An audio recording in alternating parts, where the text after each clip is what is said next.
Hello, everyone. My name is Jason Oko. I am the Data and Preparedness Coordinator for Maine EMS, and I wanted to take a minute today to walk you through some of the changes that have recently occurred to the Maine EMS education site. It's where folks go to manage their continuing education hours to see where they stand in terms of being able to renew their license. And there's been some significant changes to it, and so we want to take a minute to address those. So the first thing we're going to go through is coming to the Maine EMS website.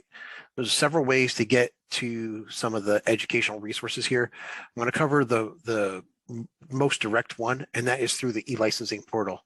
So on the Maine EMS website, you'll click on licensing.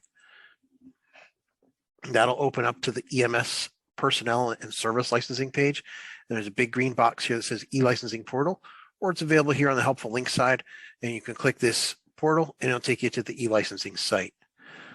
Once you get to the eLicensing site, you're going to go ahead and log in. This is a little different than in the past where you could look up your CEH report offline. Now we're asking folks to log in so that they can see their CEH report only, and only service administrators for the agencies you belong to have the ability to access your CEH report. So once we get logged into our eLicensing account, you'll see your name, your license level, all your important dates for you. There's an education tab. Now this education tab used to say training, but it's a little different now, education. So we'll click there and we'll let that page load, and we're going to see there's a few options here. There's a find courses option, which is what it defaults to when it opens up. There's my courses, and then there's my report. We're going to click on my report for this to get started here. So the first thing you'll notice is it says your level is whatever your level is. My level I'm using as a demonstration happens to be paramedic. And we'll see that the courses are completed from the date you renew your license to the date your license expires. You have an option here that says I have 6 topics remaining, and I can click this button and it'll find courses with the topics that I have remaining to renew my license. You'll see that it's a progress bar type view now, where you're going to see for preparatory operations, you have a total of 2 hours that are required at this level. I've completed 14 hours, so I have a full blue bar here. The next item here is, it lists the topic, and then it lists the required and completed and however you have remaining. And this little green box indicates that I am completed with this topic. I can click this rightward facing caret right here, and it'll show me the list of the courses that I've completed, the date that I've completed them on, and the number of credits that I received for each course. And if there's any documents that are associated with this course, like the protocol webinar update that we just did, you can click on the PDF to see the PDF of that document. Additionally, and that works in all the categories, and you'll see in the airway breathing, you'll see that multiple courses will appear in multiple categories because they have different topics for each one, such as the webinar. If this is a course that you instructed or that you taught, you can go ahead and click remove from that. Additionally, there is this green circle over here with a plus on it.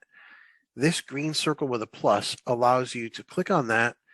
And if you have courses that you've taken from outside of the Maine EMS system, and that means that the course was through a CAPC approved education site, or the course appears on the Maine EMS standardized CEH course list, then you can go ahead and add those courses here.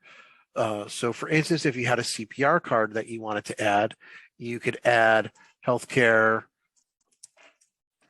provider CPR here, the date that you completed it, and we'll just for testing purposes, we'll say that I took a CPR class today. The location is optional, but you could put the location in, and then you can upload a file if you have a CPR card that you'd like to scan and upload, or they sent you your digital copy of it, because that's what they're doing now. You should be able to choose the file and attach the PDF of that card, and you can select the category that it belongs to. CPR card gets 1 hour of ABC, and it gets 2 hours of BLS skills. So you can add those topics, and then you can click the add button. and then those courses would become available on your CEH roster. I did not take a CPR course today, so I'm not adding them. And so I would advise that you don't add education here that is part of a Maine EMS course, meaning they've requested CEHs for that through our e-licensing system, and it has a course number assigned to it. For this year would be 21 dash something.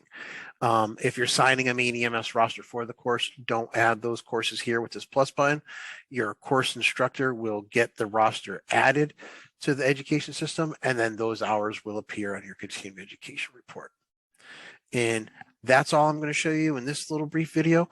But if you do have any questions, please feel free to email me, jason.a.oko@maine.gov, or you can call me.